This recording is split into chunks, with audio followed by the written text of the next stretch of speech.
owing her life to a human doctor. The alien princess awaited King's single reward HFY. The palace of Litharian had never been this quiet. Golden towers stretched into the violet sky, their surfaces alive with soft energy patterns, yet inside the royal medical wing, every light was dimmed. Guards stood motionless along the walls, their armor gleaming but unused. Noble advisors whispered behind crystal partitions, fear heavy in their voices. At the center of it all lay Princess Elthira, the only daughter of King Valor, heir to one of the oldest empires in the known galaxy. She was dying. Her breathing came in shallow, uneven waves. The soft glow of royal life support crystals flickered, losing strength. Alien healers surrounded her bed, their many hands working complex instruments grown from living metal. Symbols of ancient medical knowledge floated in the air, shifting and changing as calculations failed one by one. Nothing worked. The chief healer, Elder Serge, lowered his head. His skin had turned a pale gray, a sign of deep distress among his kind. "Your Majesty," he said quietly, turning toward the throne platform at the edge of the chamber, "we have exhausted all known treatments. Her immune core is attacking itself. The royal augmentations are rejecting her." King Valor did not move. He stood tall, his massive frame wrapped in ceremonial armor even now, as if refusing to accept weakness in any form. His eyes never left his daughter. "She was enhanced at birth," the king said slowly, "as all heirs have been for 10,000 cycles." "Are you telling me our own traditions are killing her?" Serge hesitated. "We believe yes." A murmur of shock passed through the room. Royal genetic enhancement was the pride of the empire. It made their rulers stronger, longer-lived, closer to perfection. To suggest it was flawed was almost treason. "Then fix it," the king said, his voice low but dangerous. "We cannot," Serge replied. "Her body is too advanced, too optimized. Any attempt to suppress the immune response triggers a greater collapse." The silence that followed felt heavier than any battle. From behind the crystal partitions, a soft but clear voice spoke. "There may be another option." All eyes turned. The speaker was a junior science aide, barely past her first cycle of service. She stepped forward nervously, clutching a data slate. "There is a human medical volunteer currently stationed at the outer relief sector. His name is Elias Morgan. He has experience treating unstable biological systems, Deathworld biology." The word Deathworld rippled through the chamber like poison. "A human," one noble snapped. "You suggest letting a primitive species touch the royal heir? They are reckless," another added. "Their bodies are crude, their methods unsafe." The king raised one hand, silencing them. "What makes you think a human can do what our greatest minds cannot?" he asked. The aide swallowed. "Because humans survive by adapting, not perfecting. Their medicine focuses on emergency response, not elegance. They treat failure as normal." Serge frowned deeply. "Their biology is incompatible, their logic chaotic." The king looked again at his daughter, her chest barely moving now. "Bring him," Valor said. Gasps echoed through the chamber. "Your Majesty," Serge began. "This is not a debate," the king said. "If the galaxy's finest cannot save her, then I will accept help from the lowest if there is even a chance." Orders were issued instantly. A high-speed shuttle launched from the palace hangar, cutting through space toward the relief sector. "Far from the Golden Towers, Doctor." Elias Morgan was cleaning blood from his hands. The small medical bay aboard the human relief ship smelled of antiseptic and recycled air. Elias moved slowly, exhaustion heavy in his limbs. He had just finished stabilizing a miner from a collapsed asteroid tunnel. The man would live, barely. Elias leaned against the counter, rubbing his eyes. He was tall by human standards, lean from long deployments, his dark hair streaked with early gray. He had been in alien space for 6 years now, volunteering where human doctors were rarely welcomed. His wrist device chimed sharply. "Dr. Morgan," a voice said, formal and cold. "By decree of King Valor of Litharian, you are summoned to the royal palace. Immediate departure required." Elias blinked. "You've got the wrong guy," he said. "I'm just a field doctor." "You were chosen," the voice replied. "Refusal is discouraged." The connection ended. Minutes later, armed escorts arrived. As the shuttle pierced palace shields hours later, Elias stared through the viewport. He had seen alien cities before, but nothing like this. Litharian was not just built. It was grown, shaped by centuries of power and belief. Towers curved like living things. Energy rivers flowed through the air. When he stepped onto the palace floor, every conversation stopped. Hundreds of alien eyes fixed on him, some showed fear. Others disgust, many curiosity. Elias felt suddenly very small. He was led through halls of polished crystal and ancient symbols until massive doors opened into the royal medical chamber. The smell hit him first: ozone, failing biotech, fear. He took in the scene quickly. The patient, the machines, the body language of healers who had already given up. "This is the human," a guard announced. King Valor turned slowly. For a long moment he said nothing. Elias met his gaze without flinching, though his heart was pounding. He had faced war zones, plagues, starving colonies, but never a king whose word could erase him from existence. "You understand who lies there?" Valor asked. "Yes," Elias replied simply, "your daughter." "And you understand the cost of failure?" Elias nodded. "I do." Serge stepped forward, his expression hard. "Human, our science is far beyond yours. You will not experiment on royal blood." Elias did not argue. He walked closer to the bed, eyes scanning the princess. Her skin shimmered faintly with bioluminescent patterns, now broken and uneven. Her monitors showed cascading failures. "She's in immune overload," Elias said quietly. Serge stiffened. "That is classified royal knowledge." Elias looked at him. "It's also obvious." "Her body is too good at defending itself. It doesn't know when to stop." Murmurs spread. "What would you do differently?" the king asked. Elias took a breath. "I stopped trying to make her perfect. I make her stable." Serge shook his head. "Impossible. Her enhancements cannot be undone." "Then I don't undo them," Elias said. "I confuse them." The healers stared. "In human medicine," Elias continued, "when the immune system goes crazy, we distract it. We introduce controlled stress, force it to reprioritize." "That would kill her," Serge snapped. Elias met his eyes. "She's dying anyway." The room fell silent. The king stepped closer. "If I allow this, will you hesitate?" "No," Elias said, "but I need full access, and I need to work my way." Serge protested, but the king raised his hand. "You have permission," Valor said. "If you save her, the galaxy will remember your name. If you fail—" "I know," Elias said. He washed his hands, took a deep breath, and began. He disconnected several elegant alien devices, replacing them with simpler human interfaces from his portable kit. The healers watched in horror as ancient systems were shut down. "What is he doing?" someone whispered. Elias injected a carefully calculated compound, something mild by human standards, into the princess's bloodstream. Her monitors spiked violently. Alarms rang. Serge shouted, "Stop this madness!" "She's responding," Elias said, voice firm. "Her immune core is shifting focus." The princess gasped. For the first time in hours, her chest rose more strongly. Elias did not relax. Sweat ran down his back as he adjusted levels, watching patterns only a human doctor trained in chaos would recognize.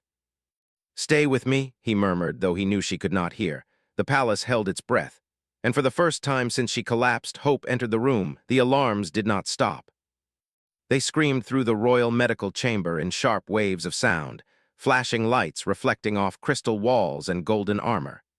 Alien healers moved in confusion, some stepping back, others reaching for controls that Dr. Elias Morgan had already disabled. Princess Elthira's body arched slightly as energy patterns raced under her skin, bright and wild like a storm trapped beneath glass. King Valor stood rigid near the bed, his fists clenched so tightly that the metal of his gauntlets creaked.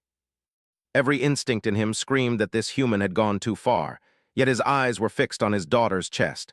It was rising, not weakly, not barely, but steadily.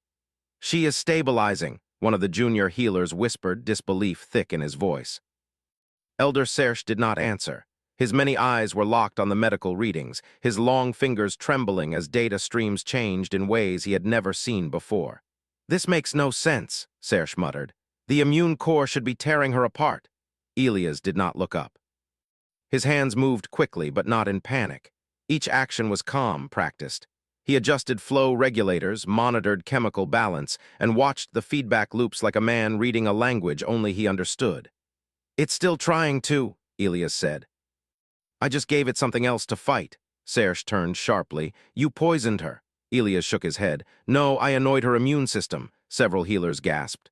"That compound," Serge continued, "it is not compatible with royal blood." "Correct," Elias said. "That's why it works. Her body sees it as a bigger problem than herself." The princess's breathing suddenly hitched. Her monitors spiked again, sharper this time. The glow beneath her skin flared violently. One of the guards stepped forward. "Your Majesty." King Valor raised his hand. "Do not interfere." Elias leaned closer to the bed, eyes narrowing. "Okay," he murmured. "You don't like that, that's fine. We can work with that." He injected a second agent, carefully measured. This one was even simpler, an emergency human stabilizer used in disaster zones where equipment failed and time was short. Serge recoiled. "You stack unknown substances? This is insanity." "It's triage," Elias replied calmly. "Humans do it all the time." The princess gasped again, then coughed. The sound was weak but unmistakably alive. The chamber froze. "She coughed," someone said softly. Elias allowed himself one short breath of relief, then immediately leaned back into his work. "She's not out of danger, not even close." "Her system is adapting." Serge stared at the readings, horror slowly giving way to awe. "The immune core is learning."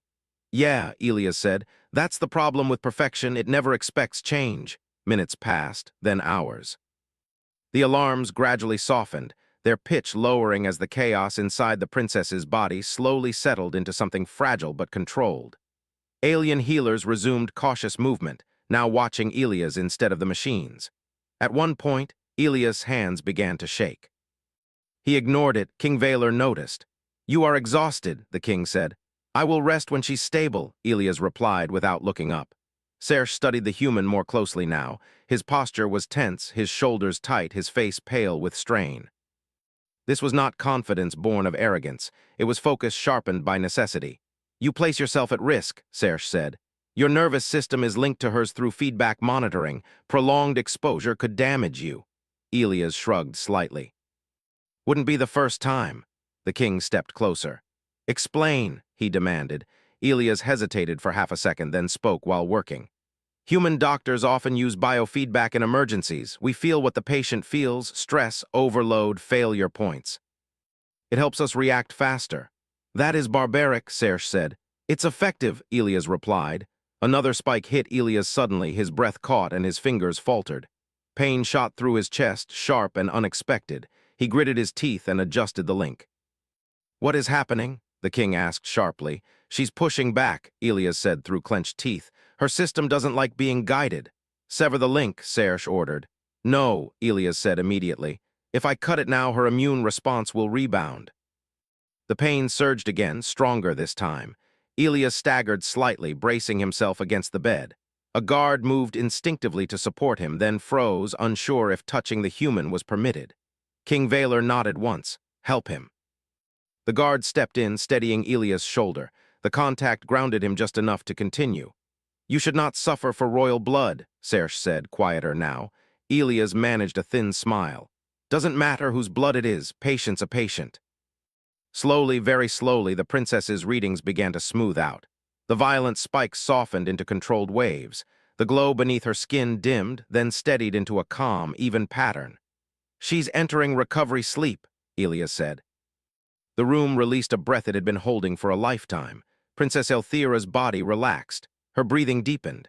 The harsh lights around her softened automatically as ancient systems recognized stabilization. Elias finally stepped back. His legs nearly gave out. The guard caught him fully this time, easing him into a nearby chair. Elias wiped sweat from his brow, his hands still trembling. Serge approached the bed cautiously, scanning the princess with renewed tools. His eyes widened. "The immune core has reset," he said. "Not removed. Not suppressed, balanced." He turned slowly toward Elias. "This should not be possible." Elias leaned back, eyes half closed. "Yeah, people say that a lot." King Valor stood at the foot of the bed, staring at his daughter. She looked peaceful now, as if merely sleeping. "You have done what my empire could not," the king said. Elias opened his eyes. "She's alive, that's all that matters." The king turned to him fully. "You placed yourself in danger without hesitation. Why?" Elias thought for a moment. "Because if I didn't try, she would die. And I know what that feels like." Serge tilted his head. "You have lost patients before." Elias nodded. "Too many." Silence settled over the chamber, different now, heavy but no longer hopeless. Hours later, Princess Elthira stirred. Her eyes opened slowly, adjusting to the light. Confusion crossed her delicate features as she took in unfamiliar shapes, unfamiliar faces. Her gaze landed on Elias.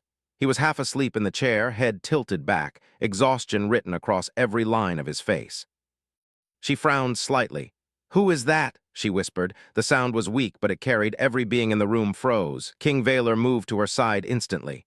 "Rest, my daughter," he said gently. "You are safe." She swallowed. "I dreamed," she murmured. There was noise and pain. Then someone told my body to stop fighting itself. The king looked at Elias. Serge did the same. "That," the king said softly, "was a human." Princess Elthira studied Elias with growing curiosity. "A human?" "Yes," the king replied. "He saved your life." Her eyes widened slightly. "A Deathworlder?" she asked. Elias stirred at the sound of voices. He blinked, then straightened when he realized she was awake. "Easy," he said gently. "Don't try to move." She looked directly at him now. Their eyes met. For a long moment, neither spoke. "Did you feel it too?" she asked quietly. Elias hesitated, then nodded. "Yeah, I did." Her expression softened. "Then," she whispered, "thank you." Elias smiled faintly. "You're welcome, princess." The king watched the exchange in silence. Something ancient shifted in his understanding. This human had not just healed his daughter. He had crossed a line no one else dared to cross, and lived. And somewhere deep within the Empire's traditions, a debt had been formed that could not be ignored. Morning light filtered into the royal medical chamber through high crystal windows, breaking into soft colors that moved slowly across the floor. The palace was awake again. Servants walked quietly, guards shifted positions, and messengers hurried through the halls carrying news that had already begun to spread beyond the palace walls. The princess was alive. Princess Elthira rested peacefully, surrounded now by calm monitors instead of screaming alarms. Her breathing was strong and even. The dangerous glow beneath her skin had faded to a gentle shimmer, natural and steady. Ancient systems confirmed what many still struggled to believe. Her immune core was no longer attacking her. Elder Serge stood beside the bed, reviewing data again and again. Each time the result was the same: stable, balanced, alive. "This defies all royal medical records," he said quietly. King Valor stood nearby, arms crossed behind his back. His posture was firm, but his eyes softened every time they fell on his daughter. "Then perhaps our records were incomplete," he replied. Across the room, Dr. Elias Morgan sat at a small table, a cup of warm, nutrient drink untouched in his hands. He looked tired beyond words. His shoulders slumped slightly, and dark circles framed his eyes. He had not slept since arriving at the palace. A royal attendant approached him carefully. "Dr. Morgan," she said politely, "the king has ordered that you be given rest chambers." Elias shook his head. "I'll rest later. I want to be here in case something changes." The attendant hesitated, then bowed and stepped away. Serge watched the exchange with new interest.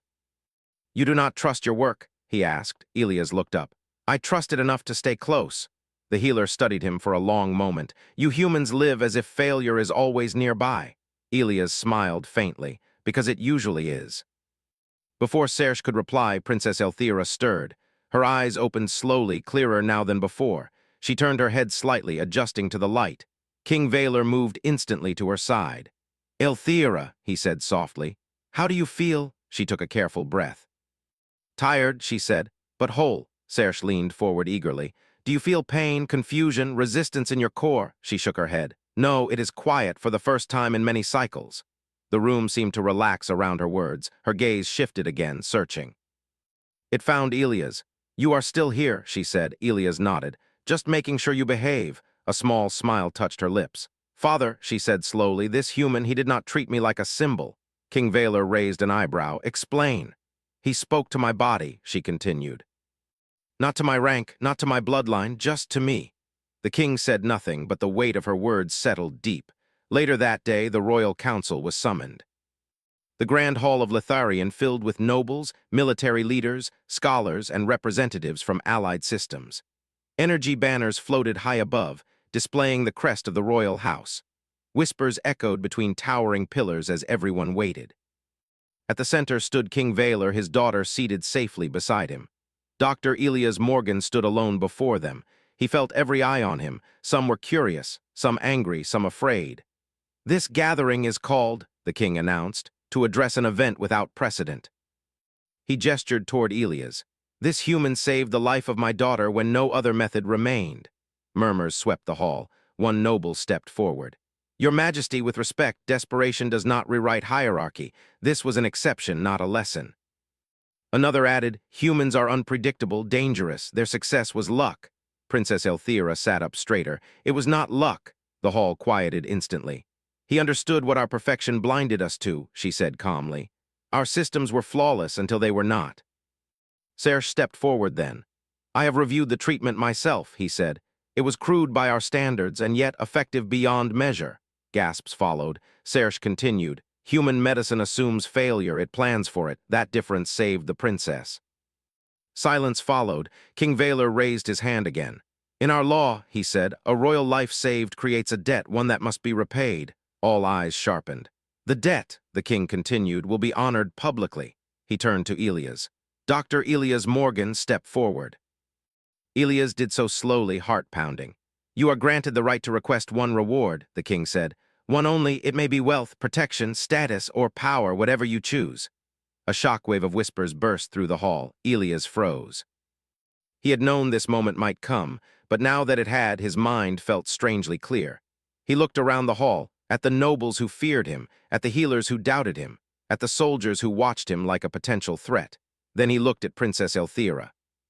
She met his gaze steadily. There was no command in her eyes, only respect. Elias took a breath. I don't want money, he said. Whispers rose again. I don't want land, he continued, or titles. The nobles exchanged confused looks. Elias lifted his head. I want access. The hall quieted. Access to treat, he said, without prejudice, without delay, for humans like me across your empire. Serge stiffened. That would grant humans authority within our borders. It would grant patients a chance to live, Elias replied calmly. The king studied him carefully. You ask for much. I ask for what saved your daughter, Elias said. The freedom to act when time matters. Princess Elthira stood. If you deny this, she said, then the debt remains unpaid. The hall erupted. Arguments broke out. Some shouted approval. Others warned of danger, loss of control, broken tradition. King Valor raised his voice, silencing them all. This decision, he said slowly, will not be rushed. He turned to Elias. You will remain as my guest until judgment is made. Elias nodded. Understood. That night Elias stood alone on a palace balcony. The stars above Litharian were bright, distant, countless. He thought of Earth, of crowded hospitals, of patients who never got a second chance. Soft footsteps approached. Princess Elthira joined him, a light robe wrapped around her shoulders. You should be resting, Elias said. So should you, she replied. They stood in silence for a moment. You changed my future, she said finally. I just did my job, Elias answered. She shook her head gently. No, you changed how this empire sees humanity. Elias looked away. That wasn't my goal. Perhaps not, she said, but sometimes the smallest actions create the largest echoes. Below them, the palace lights shimmered. Far beyond the walls, the galaxy waited, unaware that a single human choice was already beginning to reshape it. The palace did not sleep that night. Lights remained active across Litharian, glowing softly like a city holding its breath. Councils met behind sealed doors. Data streams flowed between ministries. Messages crossed star systems as allies and rivals alike learned what had happened. A human had saved the royal heir. A debt had been declared, and a request had been made that could change everything. Doctor. Elias Morgan felt the weight of it all even as he sat quietly in the guest quarters provided to him. The room was elegant but simple, designed to be comfortable for many species. Still, Elias remained seated on the edge of the bed, hands clasped, thoughts restless. He had not asked for power, but power was moving anyway. The next morning, he was escorted back to the grand hall. This time, the atmosphere was different. The whispers were louder, the stares sharper. Some nobles looked at Elias with open suspicion now.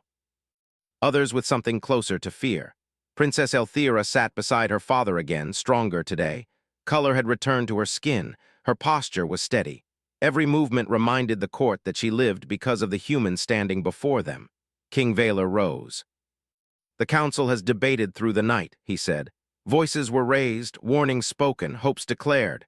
He paused, letting the silence settle. Now a decision must be made. Elias stood straight, calm on the outside, tense within. One reward was promised, the king continued, and one reward shall be given. A senior noble stepped forward quickly. Your Majesty granting humans unrestricted medical access invites chaos. Their methods are unregulated, their ethics alien. Elias said nothing. Another council member added, if humans gain protection across our systems, other species will demand the same. Princess Elthira spoke before her father could answer. Then perhaps they should, she said calmly. Shock rippled through the hall. Our empire claims wisdom, she continued. Yet we nearly lost our future because we believed ourselves complete. Serge stepped forward again, slower this time, his voice thoughtful. I once believed human medicine was reckless, he said. Now I believe it is honest. It plans for imperfection. The hall quieted. King Valor raised his hand. The request, he said, is not for dominance, it is for duty. He turned to Elias. Is that correct? Yes, Elias replied. Humans don't want control, we want permission to help. The king studied him for a long moment. Then hear my judgment. Every being in the hall leaned forward. I grant your request, King Valor said. Human medical personnel will be recognized as neutral life guardians across Litharian space. They will have protected passage, immediate access in emergencies, and authority to act when lives are at risk. The hall erupted. Some shouted approval, others protested fiercely. Guards shifted as tensions flared. The king raised his voice. This decision is final. Princess Elthira stood and bowed slightly toward Elias. A life debt had been repaid, but its consequences were only beginning. Within days, the effects spread. On border worlds where alien healers had failed, human doctors arrived. On war-torn moons, fighting paused as both sides allowed medical ships through. Even species long hostile to humanity began requesting human assistance, quietly at first, then openly. Stories followed. A human surgeon saving a crystalline child by adapting tools meant for metal. A human nurse stabilizing a hive-mind elder by isolating pain responses others could not sense. Again and again, the same pattern emerged. Humans did not treat species, they treated patients. Elias became a symbol he never wanted to be. Messages flooded in, requests, thanks, warnings. Some praised him as a hero, others blamed him for weakening ancient order. He returned to work. That was how Princess Elthira found him weeks later, standing in a temporary medical bay set up within the palace grounds. He was teaching a mixed group of alien healers basic human emergency response techniques. When systems fail, Elias said, you don't panic, you simplify. An alien student raised a limb. But simplification risks loss. Yes, Elias agreed, but doing nothing guarantees it. Elthira watched quietly from the doorway. Later, she approached him. You are changing things faster than expected, she said. Elias sighed. I didn't mean to, she smiled faintly. Intent matters less than outcome. They walked together through the garden paths, energy flowers glowing softly around them. Some fear humans will become powerful, she said. We already are, Elias replied. We just don't usually notice. She stopped walking. You risk much by standing where you do. So do you, he answered. She met his eyes. I will not withdraw my support, he nodded. Neither will I, not everyone accepted the change. On a distant allied world, a noble council rejected human medical access. When a bioplague struck weeks later, their healers failed. The request for human help came too late for thousands. The story spread. Resistance weakened. Yet opposition hardened in darker places. An extremist faction within the empire began spreading rumors. Humans were spies. Human doctors planted influence. Human medicine was a Trojan horse. Threats followed. Elias received warnings from security, advisories to limit travel. He ignored most of them. During one mission on a frontier station, violence almost found him. A riot broke out as human doctors arrived to treat wounded civilians. Fear turned into anger. Someone threw a charge. It detonated near the medical tent. Elias was thrown to the ground. He survived with injuries, so did his patients. When King Valor heard, his fury shook the palace. Withdraw them, some nobles urged. This experiment costs too much. Princess Elthira stood before the council again. If you withdraw them, she said, you admit that fear rules us. The king agreed. Protection was increased. Not just for humans, but by humans. Human security teams trained alien guards in evacuation, resilience, and adaptive defense. Slowly, trust replaced fear in places that mattered most on the ground where lives were saved. Elias recovered and returned to duty. One evening, as he prepared to depart for another system, Princess Elthira visited him again. You could stay, she said. You have earned peace. Elias smiled gently. People still need help, she nodded. Then so will I. They stood together at the hangar, watching the medical ship power up. You changed how I see strength, she said. And you reminded me why it matters, Elias replied. As the ship lifted into the stars, the Empire watched, not with fear, but with something new. Respect, the changes that began in the Royal Medical Chamber of Litharian spread quietly at first, then with unstoppable force. Human medical ships became a common sight along trade routes and conflict zones. Where they traveled, weapons were lowered. Even enemies paused when the white-marked vessels arrived. A truth had settled into the minds of many species. Humans were not conquerors in disguise. They were something rarer. They were reliable. Dr. Elias Morgan grew older, though he never noticed it much. Lines formed at the corners of his eyes, and his hair turned more silver than black. He moved slower than he once had, but his hands were steady, his mind sharp. He refused promotions, refused titles, refused statues. He accepted patience. On a remote ice world, he treated a species that froze solid when stressed, using simple warmth and steady contact rather than machines. On a dense jungle moon, he helped rebuild a medical network after storms wiped out infrastructure. Again and again, Elias did the same thing. He stayed. Princess Elthira watched these events from afar, no longer just a princess, but now Queen Elthira of Litharian. Her coronation had been peaceful, a rare thing. The Empire had changed with her, not quickly, not easily, but permanently. She had ended royal genetic enhancement. Many nobles resisted, some threatened rebellion. She stood firm. We will no longer chase perfection, she declared before the council. We will choose balance. History would later mark that decision as the moment the Empire truly evolved. Human doctors were now formally recognized across multiple empires as neutral protectors of life. A shared symbol was created, simple, white, and unarmed. To harm one wearing it became the fastest way to unite enemies against a single cause. And yet humanity did not rule. That surprised many. They could have leveraged their position. They could have demanded power, territory, dominance. Instead, humans built clinics, trained locals, and then moved on. They did not stay in charge. They made others capable. Elias returned to Litharian only once more, many years after the first crisis. The palace looked the same, but it felt different, less distant. Less untouchable, Queen Elthira greeted him not as a ruler greeting a subject, but as a friend welcoming someone home. You should have let yourself rest, she said as they walked through the gardens. I rested, Elias replied, just not in one place. They smiled. They spoke of many things, of lost patients and saved ones, of mistakes made and lessons learned. They spoke of Earth, of its crowded cities and stubborn hope. They spoke of the Empire's future. Finally, they stood again on the same balcony where years ago everything had shifted. You know, Elthira said, some still call you the man who changed the galaxy.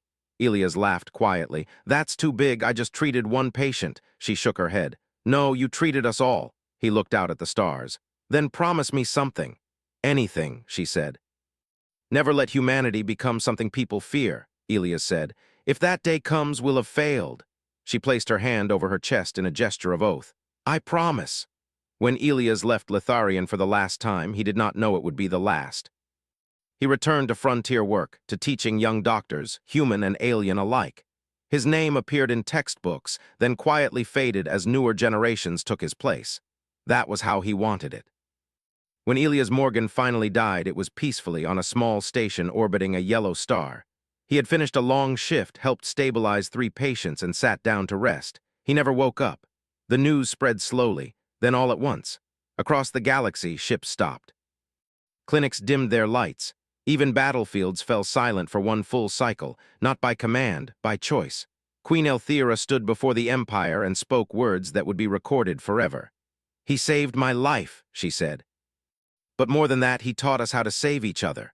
A simple marker was placed on a quiet world near the frontier. No grand monument, just a name and a symbol. Dr. Elias Morgan. Long after his passing, when alien children studied history, they did not ask why humans were powerful. They asked why humans were trusted. And the answer was always the same. Because when the galaxy was afraid, when systems failed, when perfection broke, humanity showed up. And refused to leave.